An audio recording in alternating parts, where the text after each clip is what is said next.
இந்த காலை நேரத்திலே தேவ சமூகத்தில் உங்கள் இருதயங்கள் கர்த்தரை நோக்கி பார்க்கும்படி திருப்பப்படட்டும்.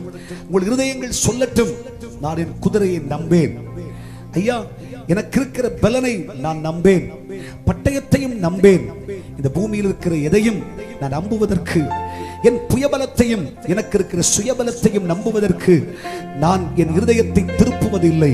என் நம்பிக்கை என் கர்த்தராகிய தேவன், என் கர்த்தரையே நான் உயர்த்தி பிடிப்பேன். கர்த்தர் சொல்றார், இவைகளெல்லாம் உறங்கி விழும், இவைகளெல்லாம் அழிந்து போகும், இவைகளெல்லாம் மாண்டு போகும். நீ என் நாமத்தை பிடித்துக் கொள்வாய் என்றால், நீ என்னுடைய சத்திய சுவிசேஷத்தை பிடித்துக் கொள்வாய் என்றால், நீ என் சிலுவையின் மேன்மையை பற்றிக் கொள்வாய் என்றால், நீ என் சமூகத்தில் நின்று கொள்வாய் என்றால், நீ அதை குறித்தே மேன்மை பாராட்டுவாய் என்றால், நீ தலை நிமிர்ந்து நிற்பாய், நீ தலை குனிய மாட்டாய், நீ வெட்கப்பட்டு போக மாட்டாய். நீ உன் நம்பிக்கை வீண் போகாது. கர்த்தர் உன்னோடு கூட இருப்பார். உன் தலை உயர்த்தப்படும், உன் தலை எண்ணெயால் அபிஷேகம் பண்ணப்படும். நீ கர்த்தரை குறித்தே மேன்மை பாராட்டு. கர்த்தர் செய்தார் என்று சொல்லு.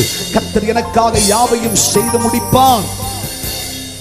சங்கீதக்காரன் சொல்வது போல இருதயமான தேவ சமூகத்தில் அறிக்கை செய். கர்த்தர் எனக்காக செய்வார், கர்த்தர் எனக்காக இதை நடப்பிப்பார். நான் விரும்புகிற காரியம் தெய்வத்தால நடக்கும். நான் தொடங்குற வேலை கர்த்தர் முடிப்பார். ஐயா, என் படிப்பு கர்த்தரால முடியும். எனக்கு கர்த்தர் வேலையை தருவார். என் குடும்பத்தை கர்த்தர் உயர்த்துவார். என் வாழ்க்கையை கர்த்தர் உயர்த்துவார். என் வாழ்க்கையை கர்த்தர் நன்மை செய்வார். கர்த்தர் எனக்கு சுகம் தருவார். கர்த்தரையே மேன்மை பாராட்டு. நீ தலை நிமிர்ந்து நிற்பாய். நீ கர்த்தரால் உயர்த்தப்படுவாய். கர்த்தரால் ஆசீர்வாதத்தை பெற்றுக் கொள்வாய். நீ இனிமேல் தலை குனிவதில்லை. சபை வெட்கப்பட்டு போவதில்லை. கர்த்தர் சொல்கிறார், தேவனுடைய ஜனமாகிய நீ வெட்கப்பட்டு போக மாட்டாய். கர்த்தர் உன்னை சத்துருவுக்கு முன் தலை வணங்குவதற்கு அனுமதிக்க மாட்டார். இனிமேல் உனக்கு முன் செங்கடல் நிற்பதில்லை. நீ வெட்டாந்தரையிலே நடப்பாய். நீ சத்துருவை ஜெயிப்பாய். சத்துருக்கு நேரிடுவதை உன் கண்கள் காணும், உன் காது கேட்கும். பட்டயத்தை கர்த்தர் அழிப்பார். குதிரையின் வீரியத்தை தெய்வம் இல்லாமலாக்கி போடுவார். பலமானின் செய்கைகளை கர்த்தர் அழித்து போடுவார். கர்த்தர் வலுமானிசத்தில் இருப்பார். ஜெயமோ கர்த்தரால் வரும் சபையே.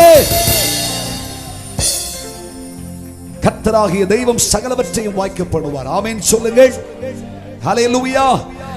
தேவன் இப்படி குதிரை இந்த பூமிக்குரிய பலனையும் சக்திகளையும் இல்லாமலாக்கி அழித்து தன் ஜனத்தை கர்த்தர் மெச்சப்படுத்தினார். காரணம் என்னவென்று சொன்னால், வேதம் சொல்லுகிறது ஒன்றாவதாக யாத்திரையாகமம் 13ஆம் அதிகாரம் 18வது வசனம், யாத்திரையாகமம் 13ஆம் அதிகாரம் 21வது வசனம், யாத்திரையாகமம் 13ஆம் அதிகாரம் 22ஆம் வசனம். வேதம் சொல்லுகிறது, தேவனுடைய ஜனம் எகிப்தை விட்டவர்கள். ஆமென் சொல்லுங்கள். எகிப்து என்றால் இந்த உலகம், பாவம், சாபம், அநியாயங்கள், இவைகளெல்லாம் விட்டவர்கள். ஹல்லேலூயா. ஆகவே கர்த்தராகிய தேவன் தன் ஜனத்திற்கு பக்கபலமாயிருந்தார். தேவனுடைய பிள்ளையே, இந்த உலகத்தை மறந்து, உலகத்தின் செய்கையை மறந்து, உலகத்தில் இருக்கிற எல்லாவற்றையும் பின்னாக எரிந்து போட்டு சிலுவை உனக்கு முன்பாக நிறுத்தி கொண்டு கர்த்தருடைய சமூகத்தில் நம்பிக்கையோடு பிரயாணப்படுகிற தேவனுடைய பிள்ளையே, கர்த்தர் நமது வலது பாரிசத்தில் இருப்பார். ஆமென் சொல்லுங்கள். இரண்டாவது பைபிள் சொல்கிறது, அவர்கள் கர்த்தரை முன்னிறுத்தினார்கள். தேவனுடைய சமூகம் எங்களுக்கு முன் செல்லட்டும் என்றார்கள்.